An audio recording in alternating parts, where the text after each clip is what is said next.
Praise the lord. Hallelujah. జీవముగల దేవుని మాటలలో ప్రభువు దూత దర్శించిన ఫిలిప్పును గురించి, పరిశుద్ధాత్మ దేవుని గురించి, నపుంసకుని బాప్తిస్మం గురించి మనం సంభాషించుకుందామండి.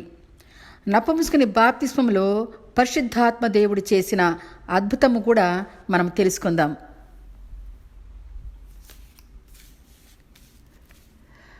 ప్రభువు మృత్యుంజయుడై లేచిన తరువాత శిష్యులతో కలిసి 40 రోజులు సంచరించి ఆయన బోధించిన సంగతులు, ప్రవక్తల ప్రవచనాలు అన్నీ మరలా శిష్యులకు గుర్తు చేసి పరమన ఉన్న తండ్రి దగ్గరకు ఆరోహణమయ్యాడు.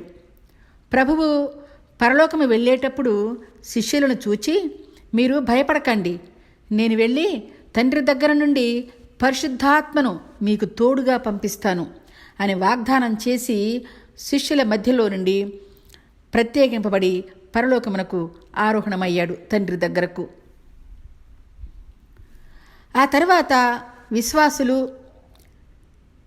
యేసు ప్రభు తల్లి, సహోదరులు, శిష్యులు అందరూ కలిసి 120 మంది ఆ మేడగదిలో కూర్చుని ప్రభుకి ప్రార్థన చేస్తూ ఉన్నారు. యేసు ప్రభువు తాను ఇచ్చిన వాగ్దానం ప్రకారం పెంతుకోస్తు పండుగ రోజున పరిశుద్ధాత్మను వారిపై కృమ్మరించాడు. అప్పుడు అందరూ పరిశుద్ధాత్మ శక్తిని పొందుకున్నారు. పరలోకము నుండి ఆ రోజు పరిశుద్ధాత్ముడు దిగివచ్చాడండి భూమిపైకి. ఆయనే అందరి హృదయంలో ఉండే పరిశుద్ధాత్ముడు. ఎల్లవేళలా మనకు తోడుగా ఉండేవాడు కూడా ఆయనేనండి. అప్పుడు పేతురు, యోహాను పరిశుద్ధాత్మ పూర్ణులై యెరూషలేములోని దేవాలయంలో ప్రభువు మాటలు బోధిస్తూ యేసు ప్రభువు దేవుని కుమారుడు అని గొప్ప ప్రసంగాలు చేసి యేసు ప్రభువు నామములో అద్భుతాలు, సూచక్రియలు చేశారు. చనిపోయిన వారిని బ్రతికించారు, రోగులను స్వస్థపరిచారు, కుంటివారిని నడిపించారు ఆ పరిశుద్ధాత్మ శక్తితో. యెరూషలేములో జరిగిన పెంతుకోస్తు పండుగకు అన్ని దేశాలలో ఉన్న ఇశ్రాయేలు ప్రజలు, యూదాజాతి వారు తరలి వచ్చారు యెరూషలేముకు. వారిలో ఎంతోమంది ప్రభువుని విశ్వసించారు. యెరూషలేములో క్రైస్తవ సంఘము విస్తరించిపోయిన ఆ సంఘమునకు పరిచర్య చేయటానికి ప్రభు శిష్యులు బుద్ధి జ్ఞానములు గల పరిశుద్ధాత్మ కలిగిన వారిని ఆ సంఘములో నుండి 7 ఎన్నుకొని వారిని అభిషేకించి ప్రార్థించారు. వారు దేవుని సంఘమునకు ప్రభువు మాటలు బోధిస్తూ వారి అవసరాలను కూడా తీరుస్తూ ఉండటానికి ఆ 7 ఏర్పరిచారు. ఈ 7 చాలా ప్రజ్ఞావంతులు, ధర్మశాస్త్రము తెలిసిన వారు, ప్రభువును గురించి ప్రవక్తలు వ్రాసిన లేఖనములు ప్రభువునందు నెరవేర్చబడ్డాయి అని గ్రహించిన వారు. ఈయనే మన మెస్సయ్య, ఈయనే మన దేవుని కుమారుడు అని నమ్మి ప్రభువుని విశ్వసించిన వారు. వీరంతా పరిశుద్ధాత్మ శక్తి కలిగిన వారై దేవుని పరిచర్య చేస్తూ ఉన్నారు. ఆ 7 స్టెఫను, ఫిలిప్పు కూడా ఉన్నారండి. అప్పటి రోజుల్లో హేరోదు రాజు, ప్రభువుని నమ్మని యూదులు కలిసి క్రైస్తవులను చాలా హింసలు పెట్టి స్టెఫనును చంపివేశారు. స్టెఫను మరణానంతరం యేసుక్రీస్తుని వెంబడించిన వారంతా భయంతో యెరూషలేము నుండి చెదరిపోయి అన్ని ప్రాంతాలకు వెళ్ళిపోయారు. ఒక్క ప్రభువు శిష్యులు మాత్రం యెరూషలేములోనే ఉన్నారు. ఆ సమయంలో ఫిలిప్పు సమరయ పట్టణమునకు వెళ్ళి ప్రభువు పరలోకపు శుభవార్తను ప్రకటించటం మొదలుపెట్టాడు ధైర్యముగా. ప్రభువు మాదిరిగా ఎంతోమంది రోగులను స్వస్థపరిచాడు, సూచక క్రియలు చేశాడు, అపవిత్రాత్మలను కూడా వెళ్ళగొట్టాడు. పరిశుద్ధాత్మ శక్తితో సమరయలో ఉన్న కుంటివారిని, పక్షవాయువు గలవారిని స్వస్థపరిచాడు. ఫిలిప్పు సమరయలో ప్రభువును గురించి తెలియపరుస్తూ ఆయన బోధించిన మాటలన్నీ వివరిస్తూ అన్ని వివరంగా అందరికీ తెలియపరుస్తూ ఉన్నాడు. యేసు ప్రభువు దేవుని కుమారుడని అందరికీ బోధించాడు. ఫిలిప్పు మాటలు విన్న సమరయ పట్టణ ప్రజలు, పురుషులు, స్త్రీలు అనేక మంది ప్రభువుని ప్రేమించారు. ప్రభువు మన పాప విమోచకుడు, మన పాప పరిహారకుడు, మన పాపముల కొరకు ప్రాణం పెట్టినవాడు అని విశ్వసించి వారంతా ప్రభువునందు వారి ఆత్మలను రక్షించుకోవటానికి పరలోక పట్టణములో ప్రభు సన్నిధిలో ప్రవేశించటానికి ఫిలిప్పు చేత ప్రభునందు బాప్తిస్మం పొందుకొని ప్రభువుకు వారసులయ్యారు. అదే సమయంలో సమరయలో యూదుడైన సీమోను అనే గారడీవాడు కూడా ఉన్నాడండి. ఈ గారడీవాడు తన గారడీ విద్యతో సమరయలోని ప్రజలను భ్రమపెట్టి మోసం చేస్తూ జీవిస్తూ ఉండేవాడు. ఆయన గారడీ విద్యను చూసి దేవుని మహిమలు చూపిస్తున్నాడు అని అనుకునేవారు ఏమీ తెలియని సమరయ ప్రజలు. అలాంటి సమయంలో సమరయ పట్టణానికి ఫిలిప్ వెళ్ళి దేవుని వాక్యం బోధించడం జరిగింది. అప్పుడు ఆ గారడీ సీమోను కూడా యేసు నామమున ఫిలిప్పు చేసిన అద్భుత ఆశ్చర్య కార్యములు చూసి ఫిలిప్పు బోధించిన ప్రభువు మాటలు విని ప్రభువుని విశ్వసించి గారడీ విద్య మాని తన తప్పులు ప్రభువునందు ఒప్పుకొని ఫిలిప్పు చేత బాప్తిసం పొందుకున్నాడు. ఫిలిప్పు పరిశుద్ధాత్మ శక్తి కలిగిన వాడై సమరయలో అన్ని ప్రాంతాలలో చుట్టూ ప్రక్కల ఉన్న ప్రదేశాలలో తిరుగుతూ యేసు ప్రభువే దేవుని కుమారుడు అని ప్రభువుకు సాక్ష్యంగా గొప్ప పరిచర్య చేస్తూ ఉన్నాడండి. ఆ సమయంలో ఫిలిప్తో పేతురు, యోహాను కూడా అక్కడ పరిసర ప్రాంతాలలో బోధ చేస్తూ ఉన్నారు. ఫిలిప్పు సమరయలో పరిశుద్ధాత్మ జ్ఞానము పొందుకొని దేవుని శక్తి కలవాడై అంతటి గొప్ప పరిచర్య చేస్తూ ఉన్నప్పుడు హఠాత్తుగా ప్రభువు దూత ఫిలిప్పును దర్శించి మాట్లాడిందండి. ఫిలిప్పు, నీవు లేచి ఇక్కడ నుండి దక్షిణంగా వెళ్ళి యెరూషలేము నుండి గాజాకు పోయే అరణ్య మార్గంలో ఒక వ్యక్తిని కలుసుకొని శుభవార్త బోధించు. ఆయన రథం మీద వెళుచున్నాడు కనుక నీవు ఆ రథము దగ్గరకు వెళ్ళి ఆ వ్యక్తిని కలుసుకోమని ప్రభువు ఆత్మ ఫిలిప్పుతో మాట్లాడింది. ఫిలిప్పు ఆత్మదేవుడి చెప్పిన మాటలు విని వెంటనే సమరయ నుండి ఆ అరణ్య మార్గము గుండా పరుగెత్తుకొని రథము దగ్గరకు చేరాడండి. ఇక్కడ ఫిలిప్పు సమరయ నుండి యెరూషలేం దగ్గరకు ఎలా చేరాలి, ఆ వ్యక్తిని ఎలా కలుసుకోవాలి అని ఆలోచించలేదండి. పరిశుద్ధాత్మ దేవుడు చెప్పాడు కనుక నేను బయలుదేరాలి అని అక్కడి నుంచి ప్రయాణం చేశాడు. సమరయ నుండి ఆ అరణ్య మార్గము గుండా పరిగెత్తుకుని రథము దగ్గరకు చేరాడు. ఫిలిప్పు రథము దగ్గరకు చేరుకున్న సమయంలో ఇథోపియా నపుంసకుడు యెషయా గ్రంథములోని లేఖనాలను చదువుకుంటూ ఉన్నాడు. ఫిలిప్పు ఆయన దగ్గరకు వెళ్ళినప్పుడు ఆ నపుంసకుడు యెషయా గ్రంథములో చదువుకునే మాటలు విని, నీవు చదివే ఈ మాటలు గ్రహించగలుగుచున్నావా అని అడిగాడు.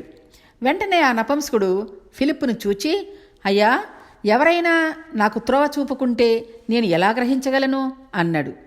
అంటే ఎవరైనా ఈ మాటలకు అర్థం మర్మం నాకు తెలియపరచకపోతే నేను ఏ విధంగా ఆ ప్రవక్త మాటలలోని పరమార్థం తెలుసుకోగలను?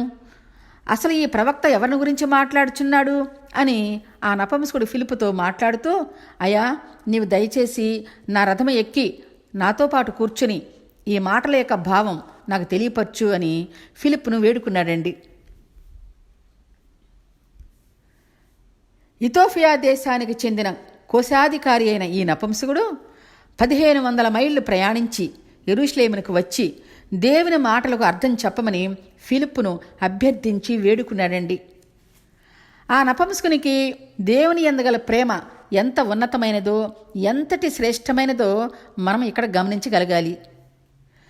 నపుంసకుడు అడగగానే ఫిలిప్పు వెంటనే రథమెక్కి తన నోరు తెరిచి ఆయన చదువుచున్న యెషయా గ్రంథంలోని మాటలకు అర్థం తెలియపరిచాడు. ఇక్కడ నోరు తెరవటం అంటే నోరు తెరవకుండా ఎలా మాట్లాడగలం, ఎలా తినగలం అని మనం అనుకోవచ్చండి. నోరు తెరవటం అంటే ఈ లోకరీత్యా నోరు అవసరం ఎంతో ఉంది. కానీ ఎదుటివాని ఆత్మల రక్షణ కొరకు ప్రజలందరూ పరలోక రాజ్య ప్రవేశం పొందుకోవటానికి జీవము గల దేవుని శుభవార్త బోధించి మోక్ష మార్గాన్ని చూపించటం నోరు తెరవటం అంటారు. ప్రభువు పేతురు బోధించేటప్పుడు కూడా తన నోరు తెరిచి బోధించిరి అని వాక్యములో వ్రాయబడి ఉంది.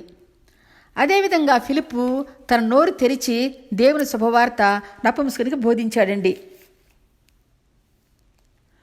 ప్రభువును గురించి యెషయా ప్రవక్త ప్రవచించిన మాటలన్నింటికీ అర్థం తెలియపరిచాడు. యెషయా ప్రవక్త ప్రభువును గురించి వ్రాసిన ఆయన పుట్టుక, శిలువ శ్రమలు, మరణము, పునరుత్థానం గురించి కూలంకషంగా సమస్తమును బోధించాడు. ఫిలిప్పు చెప్పిన మాటల ద్వారా నపుంసకుని హృదయనేత్రములు తెరవబడి ప్రభువును తెలుసుకుని ఎంతగానో సంతోషించాడు. ఫిలిప్పు ఇంకా ప్రభువును గురించి బోధిస్తూ ఉండగానే వెళ్ళే గాజా మార్గంలో నీళ్లు కనిపించాయి. అప్పుడు ఆ నపుంసకుడు, అయ్యా అదిగో నీళ్లు, ఆ నీళ్లల్లో యేసునామములో నాకు బాప్తిస్మివ్వు అని అడిగి రథము నడిపేవానికి రథము నీళ్ల దగ్గర ఆపమని ఆజ్ఞాపించి ఫిలిప్పుతో మాట్లాడుతూ, అయ్యా నేను బాప్తిసం పొందుకోవటానికి ఇంకా నాకు ఆటంకం ఏముంది అని అడిగాడు. అందుకు ఫిలిప్పు, నీవు నీ పూర్ణ హృదయముతో యేసు ప్రభువును నమ్మి ప్రేమించి విశ్వాసము కలవాడు అయితే నీకు ఎలాంటి ఆటంకము లేదు, నీవు బాప్తిసం పొందుకోవచ్చు అన్నాడు. అప్పుడు ఆ నపుంసకుడు హృదయానందముతో యేసుక్రీస్తు దేవుని కుమారుడని నేను నా పూర్ణాత్మతో విశ్వసించి ప్రేమించి ఒప్పుకొనుచున్నాను అని ఫిలిప్పుకు జవాబిచ్చాడండి. వెంటనే వారు రథము దిగి వారిద్దరూ కలిసి నీళ్లలో దిగినప్పుడు ఫిలిప్పు ఇథియోపియా నపుంసకునికి ప్రభువునందు బాప్తిస్మ ఇచ్చాడు. ఇచ్చిన తరువాత ఇద్దరూ ఒడ్డుకు వచ్చినప్పుడు ప్రభువు ఆత్మ ఫిలిప్పును అక్కడ నుండి తీసుకుని వెళ్ళిపోయిందండి. బాప్తిసం పొందుకున్న నపుంసకుడు ఎంతో సంతోషముతో తన రథము ఎక్కి ఇథియోపియాకు ప్రయాణమయ్యాడు. అందరి హృదయవాంఛలు తీర్చే దేవుడు ఆ నపుంసకుని హృదయవాంఛ తీర్చాడండి. ప్రభువుకి ఆయన యందు ఉన్న ఒక ప్రణాళిక కలిగి ఉన్నాడు కనుక ఆ అరణ్య మార్గం మధ్యములోనే ఫిలిప్పుతో ఆ నపుంసకునికి రక్షణ మార్గం కలిగించాడండి. యెషయా గ్రంథం 39వ అధ్యాయం 3, 4, 5 వచనాలు మనం చూచినట్లయితే, ఆలకించండి, అడవిలో ఒకడు ప్రకటించుచున్నాడు, ఎట్లనగా అరణ్యములో యెహోవా మార్గము సిద్ధపరచుడి, ఎడారిలో మా దేవుని మార్గము సరళము చేయుడి అని వాక్యములో చెప్పబడిన రీతిగా ఇక్కడ అరణ్యములోని ఎడారి మార్గములో ఫిలిప్పు చేత నపుంసకునికి శుభవార్త ప్రకటించబడింది.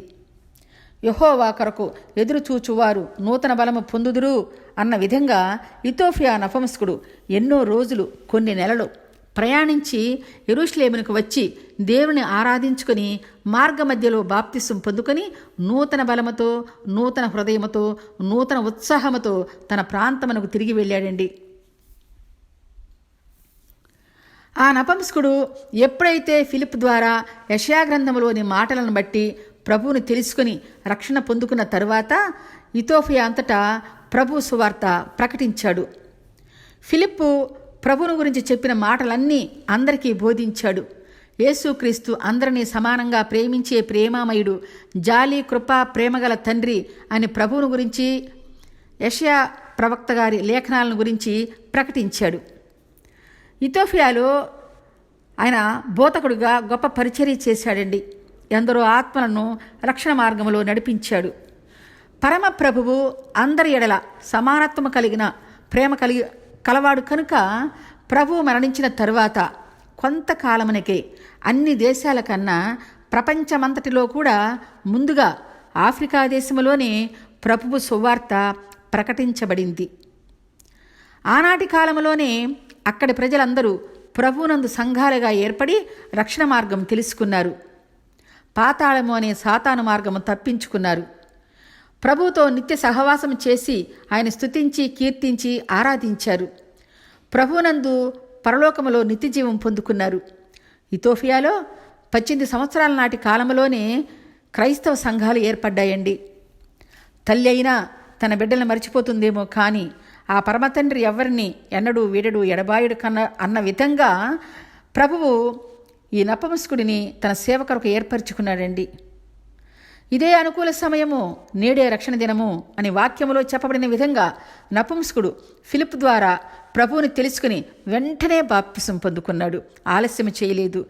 తర్వాత తీసుకుందాములే, ఈ పని అయిపోయిన తర్వాత తీసుకుందాములే, ఇంకా చాలా టైం ఉందిలే అని అనుకోలేదండి. ఇదే అనుకూల సమయము, నేడే రక్షణ దినము అని తెలుసుకున్నాడు. ఆ పరమ తండ్రి నపుంసకులకు ఇచ్చిన వాగ్దానాన్ని పొందుకున్నాడు. యెషయా గ్రంథం 56 అధ్యాయం 4-5 ఉన్నట్లుగా, షండు నేను ఎండిన చెట్టును అని అనుకోవద్దు.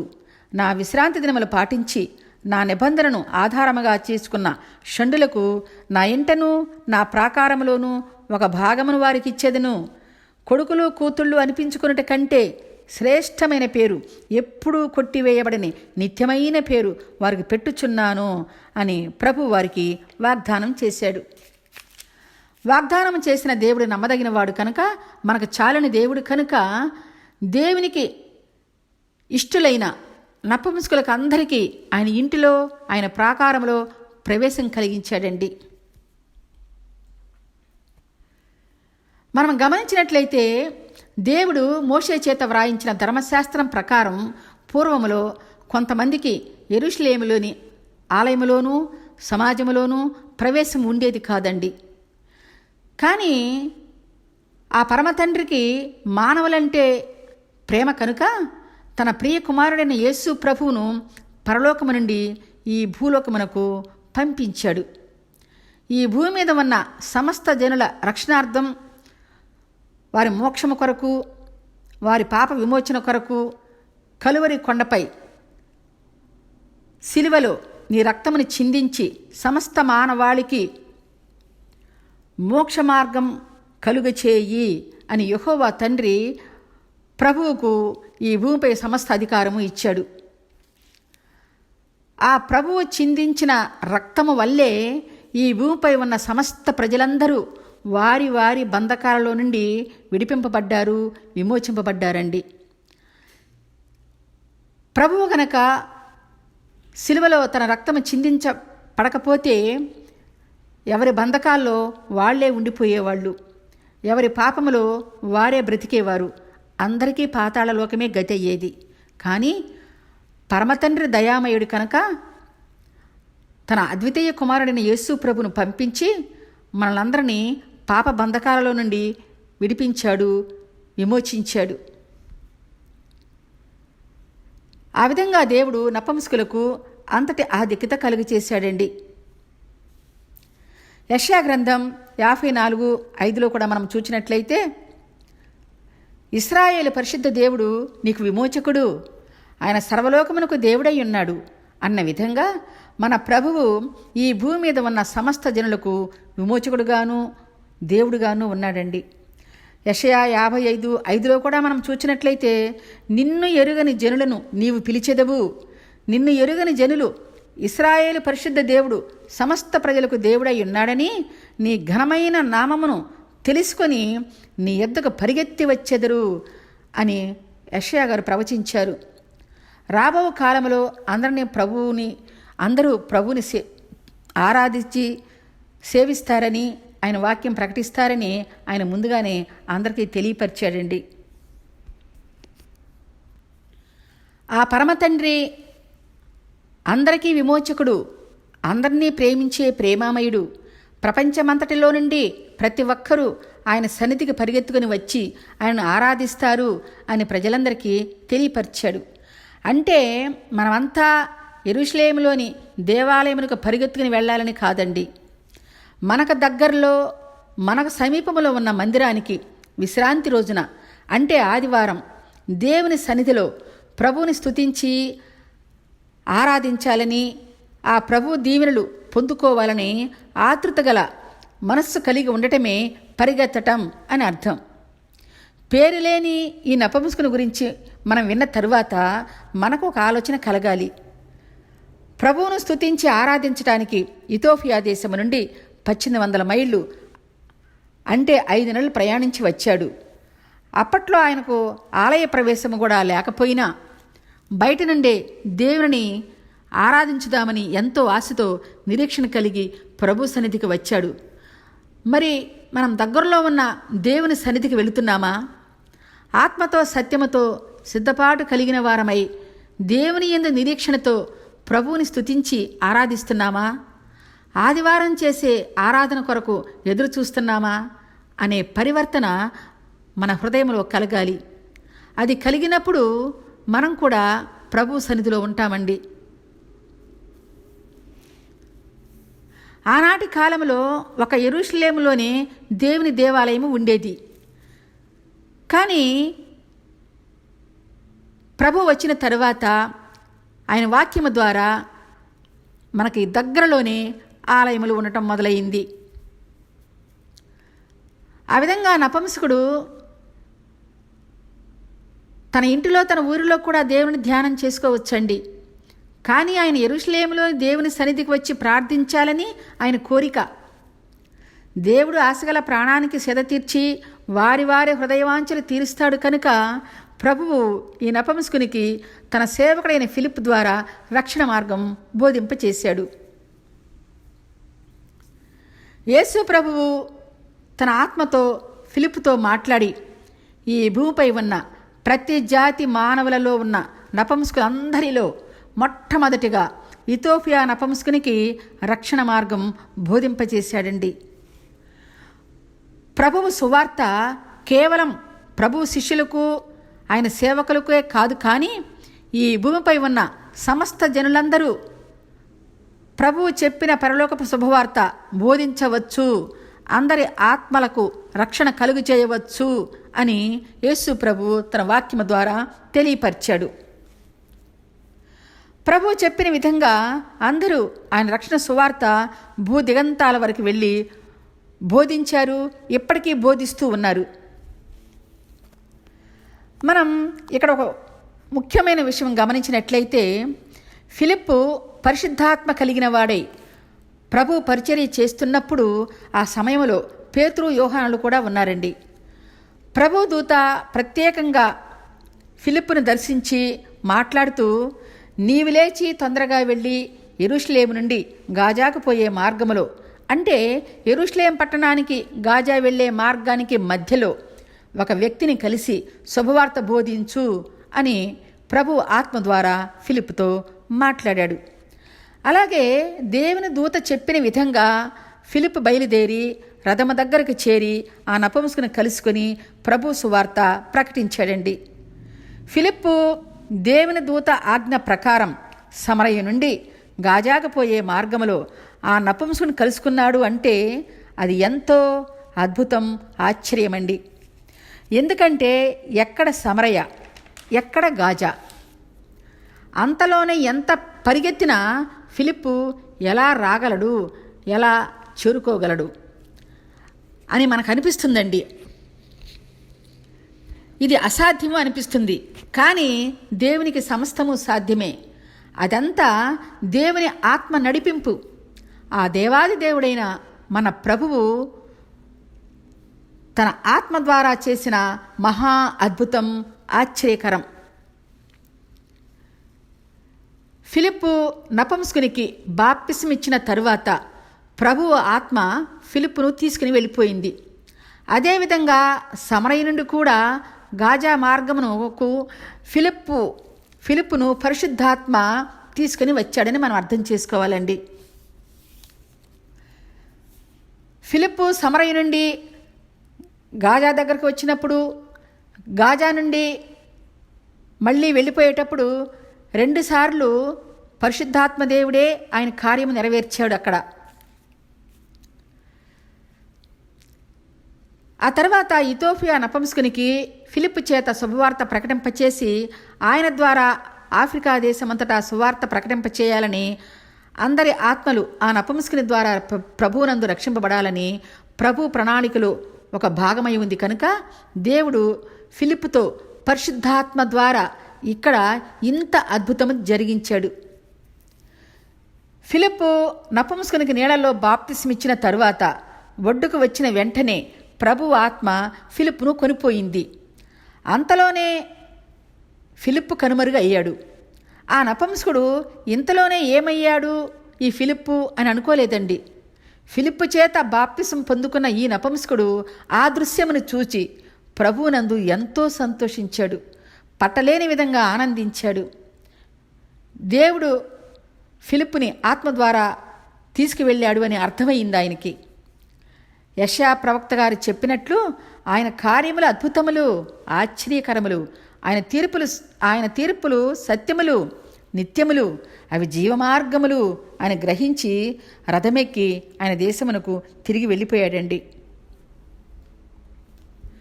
ఈ నపుంసకుడు కేవలం యెషయా గ్రంథము చదివి దేవుడిని తెలుసుకున్నాడు.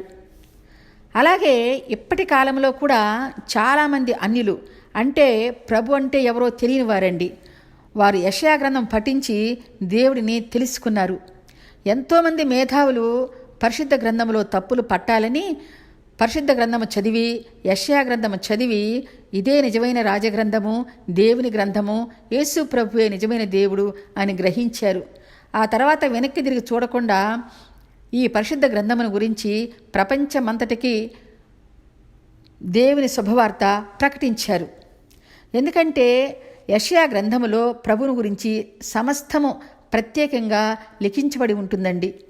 ప్రభువు పుట్టుక గురించి, ఆయన పడిన శిలువ శ్రమల గురించి, ప్రభువు మరణించి మృత్యుంజయుడై లేవటం గురించి, ఆ ప్రభువు యూదాగోత్రములో కన్యక గర్భమునందు పుట్టి అసలు ఎందుకు ఈ భూమి మీదకు రావలసి వచ్చింది అనే సంగతుల గురించి యెషయా ప్రవక్త గారు సమస్త మానవులకు తెలియపరిచి, ఆ ప్రభువుని విశ్వసించి రక్షణ మార్గం పొందండి, మీకు పాప విమోచన కలుగ చేసుకోండి, ఆ దేవుడే మీకు పరిహారకుడు, ఆ ప్రభువును కూడా విశ్వసించి ప్రేమించకపోతే పాతాళమే మీకు గతవుతుంది, మీకు వినాశనం తప్పదు అని ప్రజలందరికీ ఖచ్చితంగా ప్రకటించాడండి.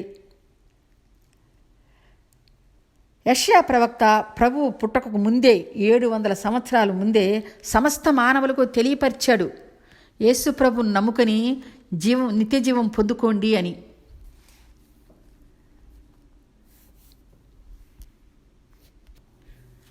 ఆనాటి కాలం నుండి ఈనాటి వరకు కూడా ప్రపంచమంతటిలో ఎనలేని మంది నపుంసకులు ప్రభువును తెలుసుకున్నారు, పరిచర్య చేస్తున్నారు. దీనికంతటికీ కారణము ఈ నపుంసకుడేనండి. నపుంసకుడు ప్రభువుని తెలుసుకుని ఇథోపియా వెళ్ళిన తరువాత కొంతకాలానికి ప్రభు శిష్యుడైన మత్తయి ఇథోపియాలో ప్రభు పరిచర్యకి వెళ్ళినప్పుడు ఈ నపుంసకుని ఇంటిలోనే ఉండి ప్రభువును గురించి శుభవార్త ప్రకటించాడండి. నపుంసకుడు ప్రభువు నామమందు బాప్తిస్మము అనే రక్షణ పొందుకున్నాడు అనే దానికి అర్థం ఏమిటంటే ప్రభువు కుటుంబముతో కలిసిపోవటం, ప్రభువు బిడ్డలుగా వారసత్వం పొందుకోవటం, పరలోకములో ఆయన సన్నిధిలో నిత్య స్వాస్థ్యం సంపాదించుకోవటం, ఇదే ప్రభువునందు రక్షణ పొందుకోవటం అంటారు. నపుంసకుడు ప్రభువునందు వారసుడు అవటానికి ఆ పరమ తండ్రి నపుంసకునికి ఎంతో సహకరించాడండి. యెషయా ప్రవక్త గారు ప్రభువును గురించి వ్రాసిన లేఖనాలు చదవటం, ప్రభువు దూత ఫిలిప్పును దర్శించటం, పరిశుద్ధాత్మ దేవుని సహకారం, వీరందరి వల్ల నపుంసకుడు ప్రభువుని తెలుసుకున్నాడు. అందుకే పరిశుద్ధ గ్రంథము ప్రతి ఒక్కరూ శ్రద్ధతో ఆసక్తితో చదవాలండి.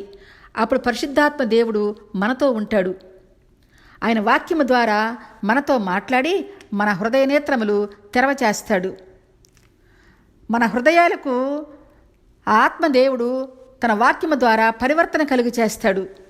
అప్పుడు మనం ప్రభువుని తెలుసుకుని ఈ నపుంసకునిలాగా ఆయన కుటుంబముతో కలిసి ఆ యేసుక్రీస్తుకు బిడ్డలుగా వారసులుగా వారసత్వం పొందుకొని ఆ పరమ తండ్రి దగ్గర నిత్య స్వాస్థ్యం పొందుకుంటామండి. ప్రభువు మత్తయి శుభవార్తలో 19వ అధ్యాయం 12లో చెప్పిన విధంగా తల్లి గర్భమునందు పుట్టిన నపుంసకుల గురించి మనం ఇప్పటివరకు తెలుసుకున్నాము. తర్వాత భాగంగా మనుష్యుల వలన నపుంసకులుగా చేయబడిన నపుంసకులు కలరు అని ప్రభు బోధించారు. వీరు 2వ జాతి వారు. వారిని గురించి కూడా మనం ధ్యానం చేసుకుందామండి. ప్రభువు బోధించిన మాటల్లోని పరమార్థం మనం ఇప్పటివరకు తెలుసుకున్నాము. ఇంతవరకు మనం ధ్యానించుకున్న మాటలను ఆ ప్రభువు ఆలకించి ఆశీర్వదించాడని నమ్ముతూ విన్నవారినందరినీ సమృద్ధిగా దీవించాలని, నపుంసకుని గురించి విన్న మాటలు మన హృదయాల్లో నాటబడి ప్రభువుతో ప్రేమ కలిగి మనమంతా జీవించాలని ఆ ప్రభుయేసు నామములో ఆ పరమతండ్రిని వేడుకుంటున్నానండి. హల్లెలూయా. ఆమేన్.